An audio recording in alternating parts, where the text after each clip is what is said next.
The war was over. Across 1,000 star systems, the news spread like wildfire through subspace channels, relayed by gleaming cruisers and diplomatic envoys in polished armor. The Cathar Dominion, the galaxy's most feared empire, known for turning whole planets into slave forges and feeding dissenters to bioengineered horrors, had finally fallen. The Galactic Concord, a union of over 60 species who valued logic, order, and measured diplomacy, had won. Celestial plazas on the capital world of Aurelia shimmered with golden light. Aliens of every shape and size gathered, the tall, slender Lumine with their bioluminescent skin, the six-limbed Gorath traders, the soft-spoken avian scholars of Zephora. They raised glasses of sparkling nectar, sang harmonic victory hymns, and wept tears of relief. Peace, long thought impossible, had returned to the spiral-armed dot. At the heart of it all stood High Counselor Thelvern, a wise elder of the Zenter species, his silver-scaled face creased with both pride and exhaustion.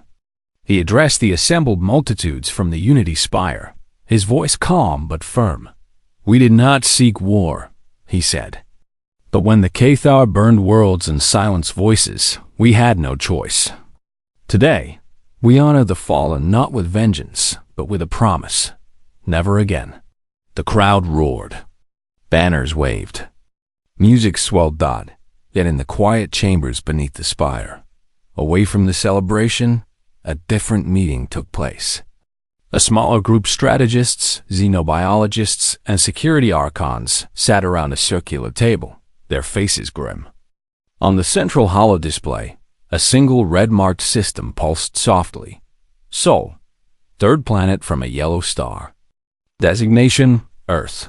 Status remains unchanged, said Archon Lara, a Gorath with cybernetic eyes that glowed faintly blue. Quarantine protocols active. No signals detected in 217 years. And the biosphere? Asked Dr. Yen, a Lumine xenobiologist whose skin dimmed with concern. Still Category 9, Lara replied. Atmospheric toxicity levels extreme. Native fauna capable of dissolving synth steel in hours. Flora emits neurotoxins during seasonal blooms. Surface radiation fluctuates without pattern. And the dominant species. She paused. Homo sapiens, aggressive, adaptive, highly unpredictable. The room fell silent. Everyone remembered the last human transmission. Nearly 2 centuries ago, crude and chaotic, sent in broken standard with heavy static. It showed cities in ruins, skies choked with ash, and people fighting, killing each other over scraps. The Concorde had watched through long-range probes as Earth tore itself apart. Civil wars, nuclear strikes, bioplagues, ecological collapse. Thought it was the textbook definition of a death world, a planet so hostile, so unstable, that no rational species could survive it without constant, brutal adaptation. And humans didn't just survive. They thrived in the chaos. That was why the Concorde had voted, unanimously, to quarantine Sol, not out of cruelty but mercy, to protect the rest of the galaxy from a species that waged war like breathing and bred like wildfire. Any sign of recovery? Asked another counselor. None, Mara said. Our deep-range scans show minimal activity. No orbital infrastructure? No energy signatures beyond geothermal vents. We believe they either went extinct or regressed to pre-industrial tribalism. A murmur passed through the room. Some felt pity, others relief. Then perhaps, said Thelvern, who had just entered unnoticed, it is time to consider lifting the quarantine. All eyes turned to him. Not for contact, he added quickly, raising a 3-fingered hand, but for observation. If they are gone, we may reclaim Sol for study. If they endure, perhaps they have changed. Changed? Dr. Yen scoffed gently. Counselor, these are beings who once launched missiles at their own moons out of spite. They weaponized viruses, rewrote their own DNA in secret labs, and once tried to terraform Mars using nuclear bombs. They don't change. They escalate. Delvern sighed. Even so, we cannot erase an entire species from history simply because we fear them. But we already have, Malara said quietly. We erased them the day we sealed Sol behind the Sentinel Net. The Sentinel Net was an automated defense grid, dozens of stealth drones, gravity mines, and signal jammers placed around the Sol system. It allowed nothing in and nothing out. It had held for over 200 years, and it had worked. No human ship had breached it. No distress call had gotten through. Earth had become a myth, a cautionary tale told to young diplomats. Beware the death world. Even in silence it hungers. Now, with the HFY gone and peace restored, the Concord faced a question. What do you do with a monster that might already be dead?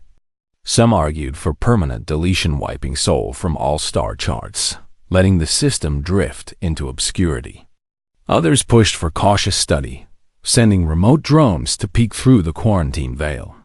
A few radicals even whispered about first contact, though they were quickly silenced. In the end, no decision was made that day. The council agreed only to review the data again in one standard cycle. Outside, the celebrations continued. Fireworks painted the Varelian sky in hues of violet and gold. Songs of unity played from every public speaker. Children of a dozen species danced together in the plazas, unaware of the silent planet far, far away. Back in Sol system, nothing moved. Earth spun in darkness, wrapped in clouds of old smoke and newer storms. Oceans churned with mutated life. Forests grew over the bones of cities. In the frozen wastes of Antarctica, buried under ice and time, a single radio tower still stood, rusted, broken, but intact. Its power core, long dead, held one final message in its memory banks, waiting for a spark, but no one was listening. The galaxy had moved on. Concord believed humanity was gone, and in their victory, they forgot one simple truth about Deathworlders. They do not die quietly. They wait, and when the time comes, they return with fire in their veins and silence in their wake.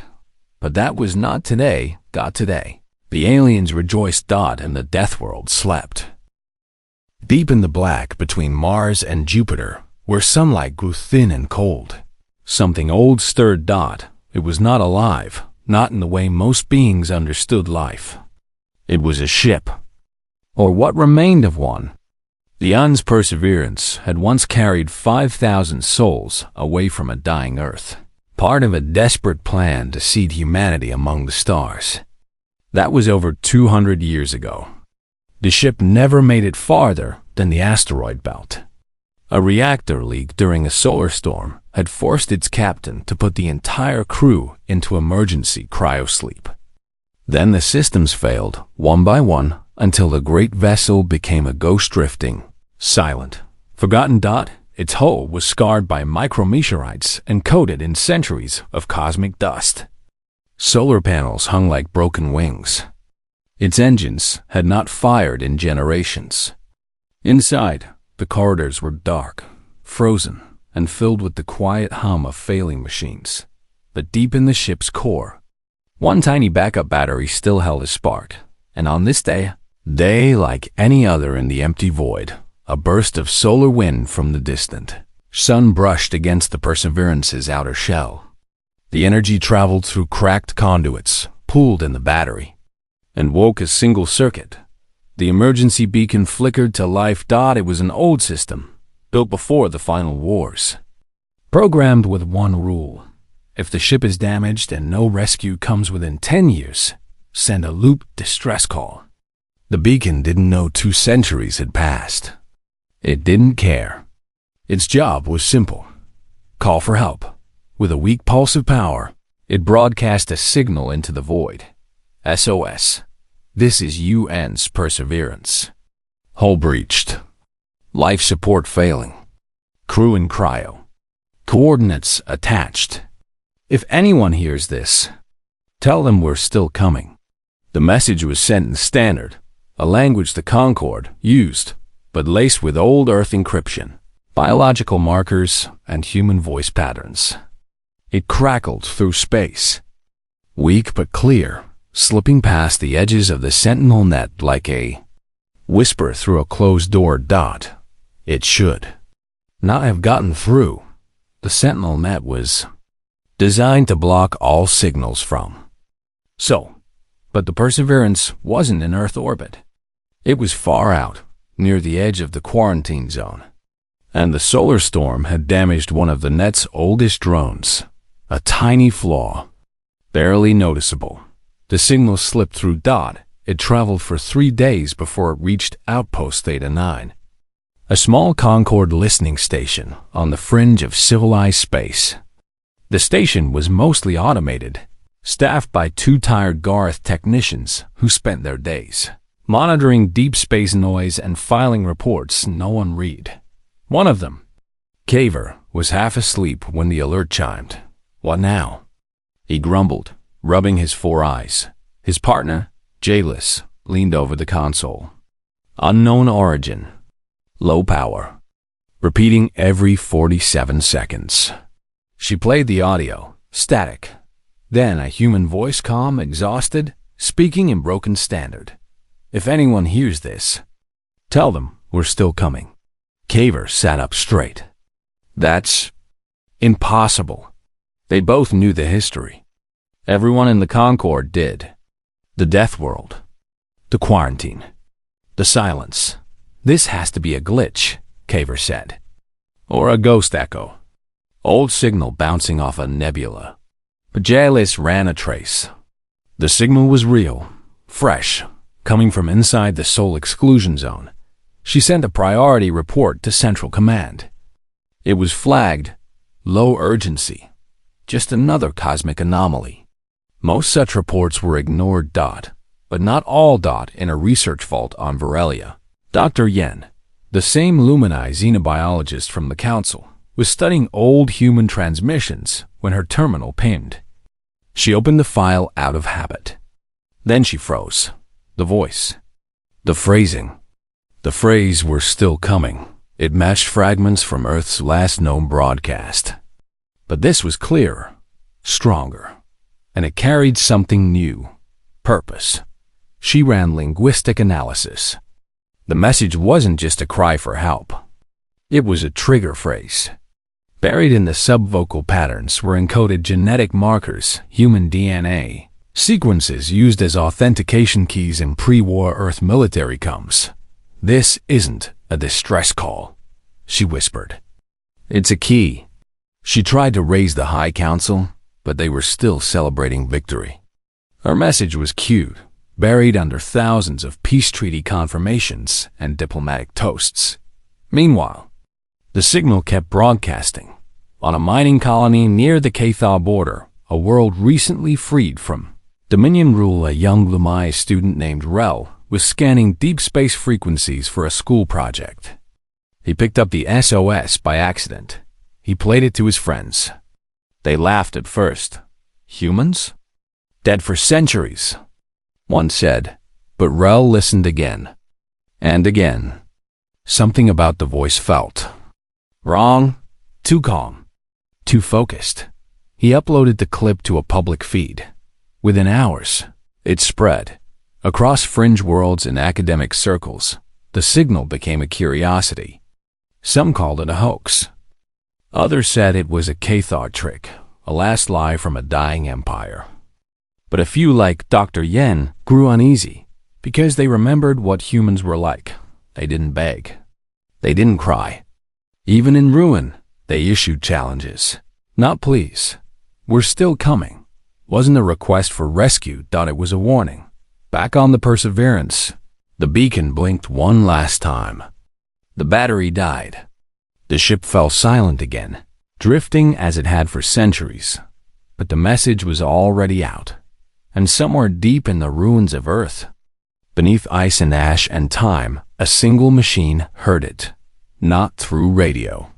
Not through sound. Through resonance. Buried under the Antarctic ice, Inside a vault made of tungsten and reinforced concrete, a massive computer core stirred. It had been waiting, not for centuries, not for peace, but for that exact phrase. The core's name was Mother. It was not alive, but it remembered everything. The SOS was not a call for help. It was Protocol Omega, the final activation code. Mother began to wake the others. Across the planet, hidden in mountain bunkers, ocean trenches, and polar craters, dormant systems flickered online. Power cells recharged. Life support units hissed back to life. Cryotubes warmed. In the Amazon, where vines now covered cities of steel, a hatch opened in the earth. No light came out. Only silence. In the Gobi Desert, buried under sand for 200 years. A launch silo cracked open like an ancient tomb. And in Earth orbit, where the Concorde assumed nothing existed, hundreds of dark shapes detached from asteroids, comets, and the far side of the moon. They had no lights, no signals, no names. They simply turned their bows toward the stars. The galaxy thought humanity was gone, but the Deathworlders had never left. They had only been sleeping. And now they heard the call, far away on Varelia. Dr. Yen finally got a response from the High Council. It was a single line: archive the signal. No action required. She stared at the message, then at the looping audio on her screen. "They don't understand," she said softly. Outside her window, the victory banners still flew. No one noticed the quiet shift in deep space. No one saw the first human warship break orbit. No one knew the Deathworld was awake. They only knew the war was over. And in their peace, they missed the storm coming from the dark. Beneath the ice of Antarctica, in a chamber older than nations, the machine known as Mother opened its eyes. It did not have eyes. It did not have a body. It was a vast network of quantum cores, hardened against EMP blasts, shielded by layers of rock and ice, and fed by geothermal vents deep in the Earth's crust. It had been built in the last days of the old world, not to rule, but to remember, to wait, to act when the time came. The SOS signal from the Perseverance was not just sound. It was a key. And Mother had been waiting for that key for 217 years. The moment it confirmed the phrase, "If anyone hears this, tell them we're still coming," it began. Protocol Omega. Lights flickered to life in the dark vault. Cold air hissed through vents. Across the planet, buried systems answered the call. In the Siberian tundra, cryopods warmed. Inside, soldiers stirred, men and women frozen since the final winter, their bodies enhanced with gene therapy, their minds trained in war simulations even in sleep. They woke not with fear, but with purpose. In the Pacific Ocean, 6 miles below the surface, a city of black alloy rose from the trench. Its name was Leviathan Base. It had never fallen. It had only hidden. Now, its hangar doors opened, and silent submersible carriers launched toward the surface, carrying fighters shaped like sharks and missiles tipped with engineered viruses. On the moon, in the shadow of Shackleton Crater, domes that had looked like dead rock for centuries split open. Inside, shipyards hummed, not with the clean hum of Concorde engines, but with the growl of bioreactors cores fed by algae, fungi, and recycled human waste. These ships were not sleek. They were jagged, brutal, built to survive re-entry, vacuum, and plasma fire. Their hulls were grown, not welded, layered with self-healing organic metal that could seal breaches in minutes. Humanity had not died. They had evolved, while the galaxy talked of peace and logic. Humans had spent 2 centuries preparing for one thing: the day they would return to the stars. Not as beggars, not as diplomats. As hunters. Across Earth, people emerged from bunkers, vaults, and underground farms. They were lean, hardened, and quiet. Children trained with knives before they could read. Elders taught history not as stories, but as battle plans. Every human born after the Great Silence knew one truth: the stars were not empty. The galaxy had left them to rot. And when they came back, they would not ask for a seat at the table. They would take it. Command centers lit up from the Andes to the Himalayas. Generals, who had waited their whole lives for this moment, gave simple orders. Full mobilization. No signals. No warnings. Move like ghosts. The Armada had no name. It did not need one dot. It was simply humanity. On the surface, farmers left their fields. Fishermen abandoned their nets. Teachers locked their classrooms. All walked to assembly points with rifles slung over their shoulders and packs on their backs. No one cried. No one hesitated. This was not war to them. It was duty. In orbit, the first wave launched. Ships tore through the atmosphere not with clean ion trails, but with fire and thunder. Their engines burned a mix of plasma and biofuel, leaving green-tinged contrails that glowed for hours. They did not follow flight paths. They followed instinct, swarming like locusts, moving in chaotic patterns that confused radar.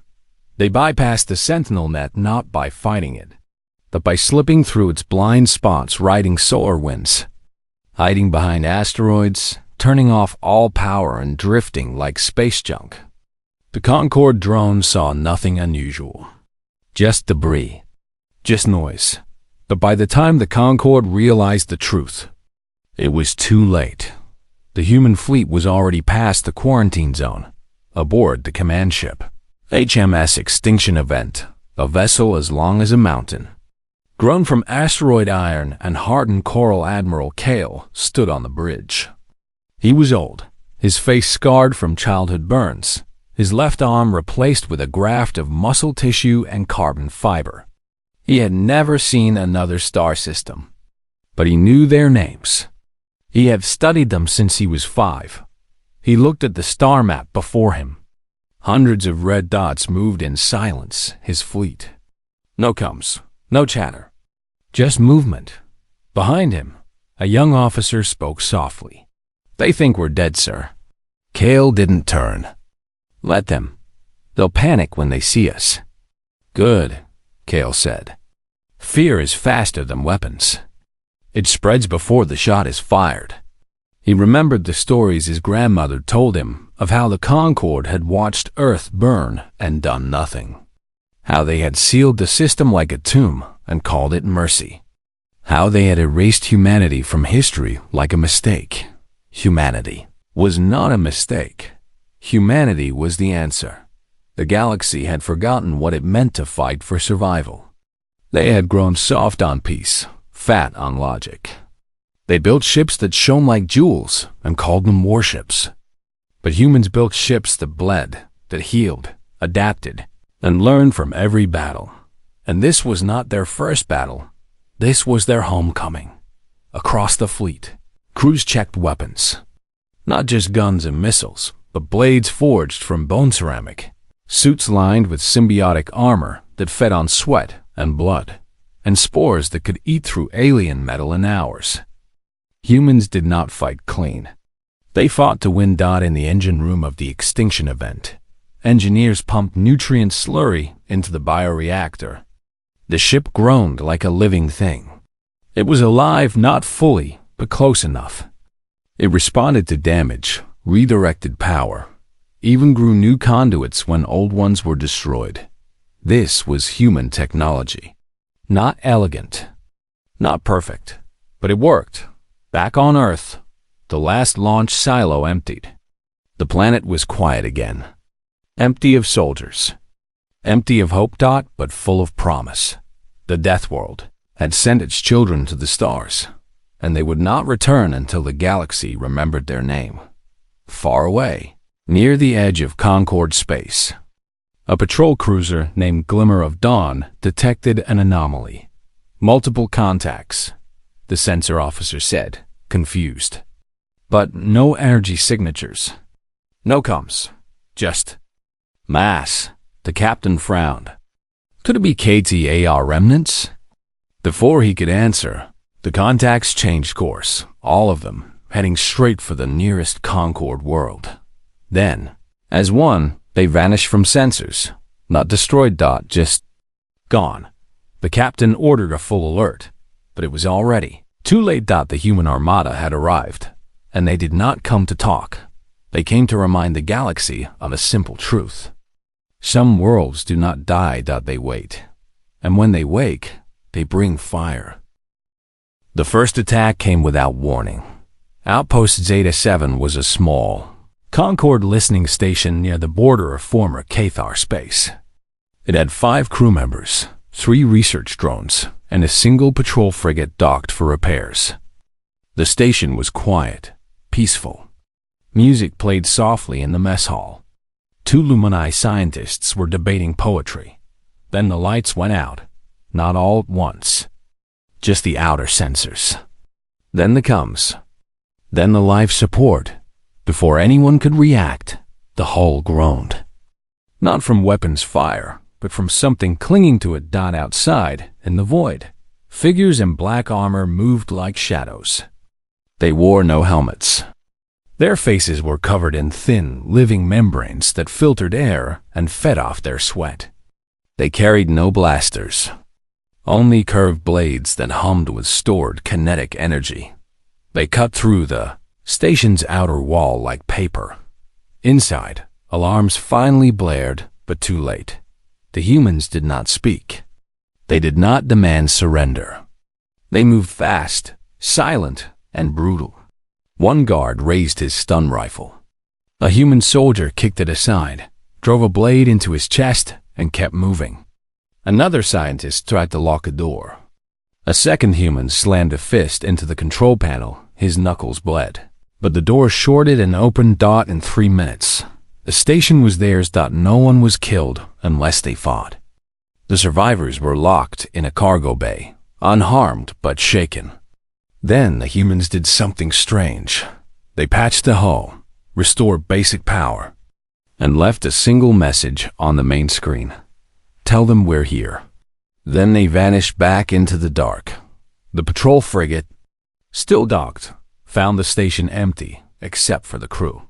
No ships, no debris, just claw marks on the hull and a strange, sour smell in the air like wet soil and iron. When the report reached Varelia, the High Council laughed. A prank, said one elder. Cathar loyalists trying to scare us. But Dr. Yen did not laugh. She studied the claw marks, the blade residue, the way the attackers moved without spacesuits. They breathed vacuum, she whispered, for at least 90 seconds. It was impossible. No known species could do that, unless they were from a death world.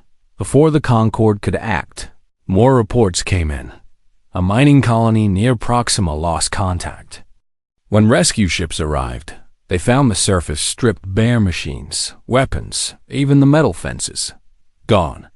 The colonists were unharmed, sitting in the town square, dazed. They took what they needed, one said. Didn't say a word.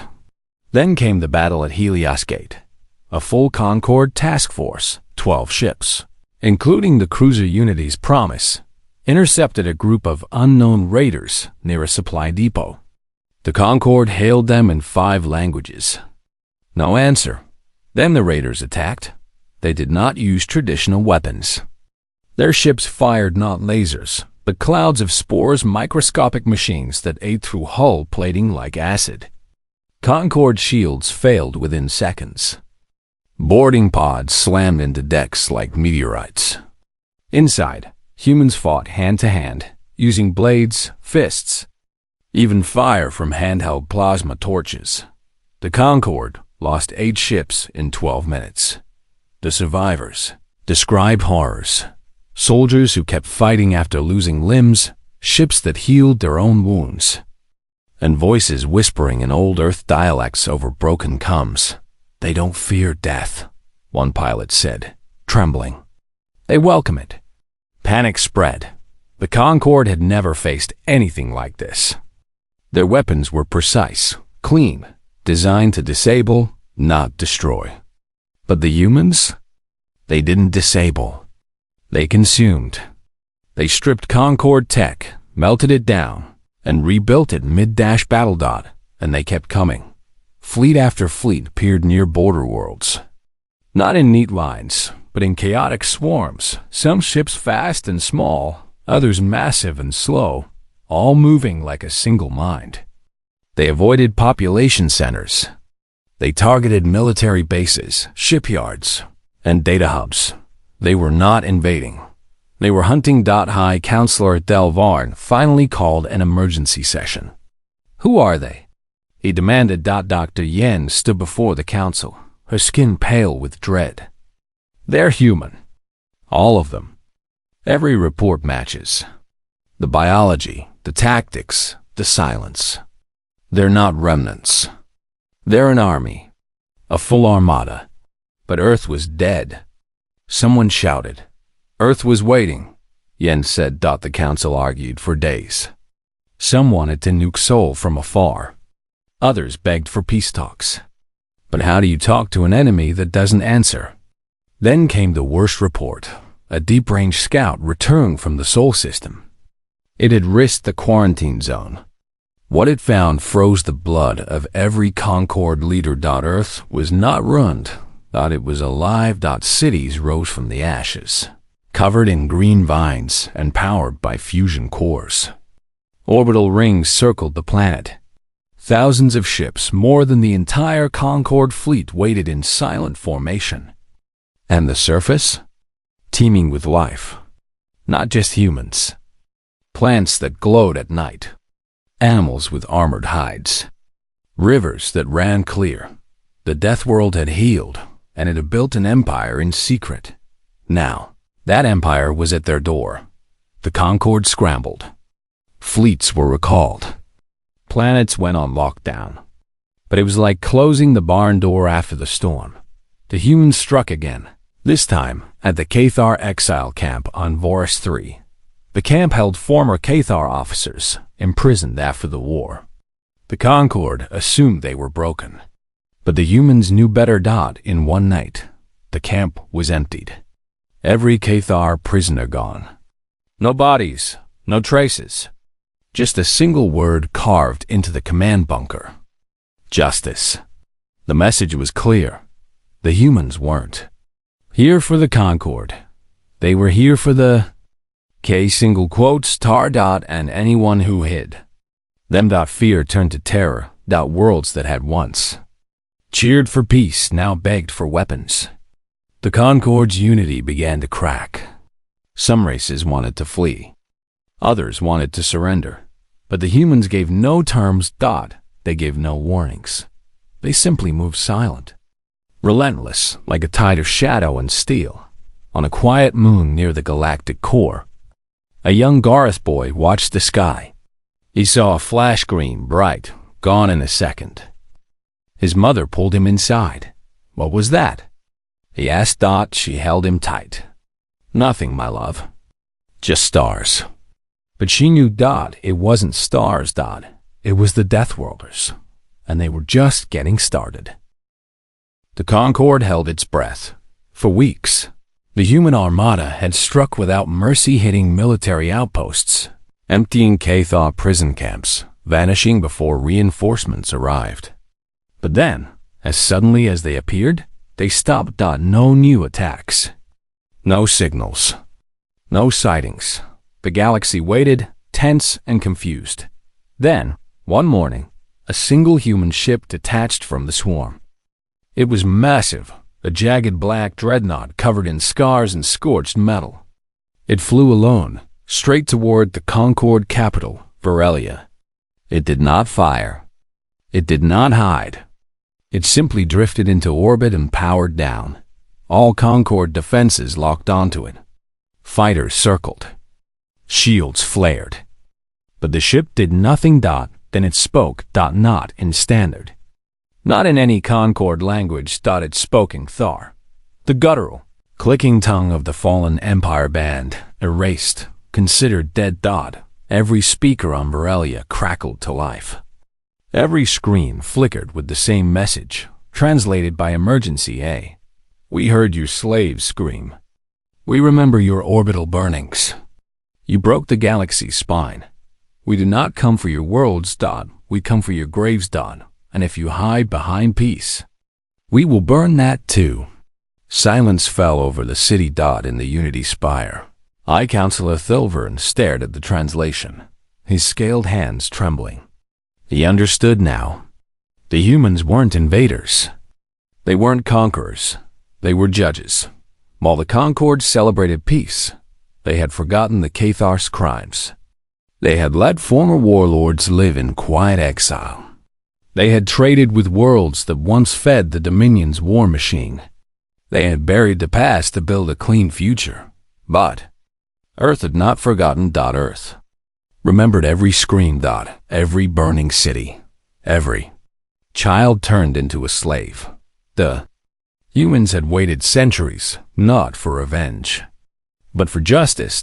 And now they were collecting. The dreadnought named HMS Extinction Event did not move. It simply waited, a silent question hanging in the air. Will you stand with the guilty or with the dead? Then, without warning, the ship's hull opened, not to launch weapons, but to show truth. Holograms bloomed across Borrelia's sky, images pulled from old Earth archives. They showed Cathar ships glassing peaceful worlds. They showed mass graves. They showed Concord traders selling weapons to Cathar slavers during the war, secret deals, hidden profits, all logged in encrypted files the humans had recovered from dead Cathar servers. The galaxy watched, ashamed. The humans had not come to destroy them. They had come to remind them. Peace without memory is weakness.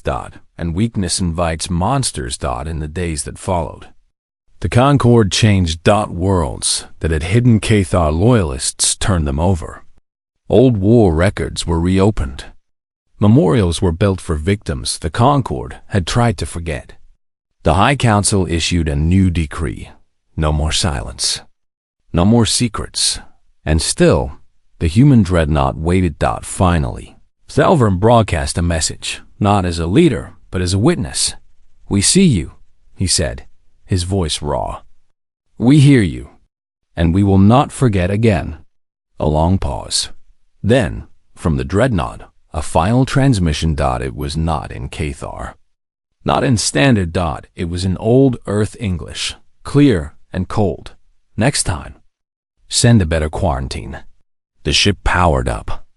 Its engines glowed green, not with fire, but with living energy. It turned away from Borrelia, not in anger, but in resolution. And then it left. Not with a bang, but with silence. One by one, the rest of the human fleet vanished into deep space. No fanfare, no demands, no promises. They simply returned to the dark. On Earth, life went on. Farmers tilled fields under skies clear of ash. Children trained with blades and books. Ships patrolled orbit, not as weapons, but as guardians. Humanity had not come to rule the galaxy. They had come to guard it, because they knew what others had forgotten.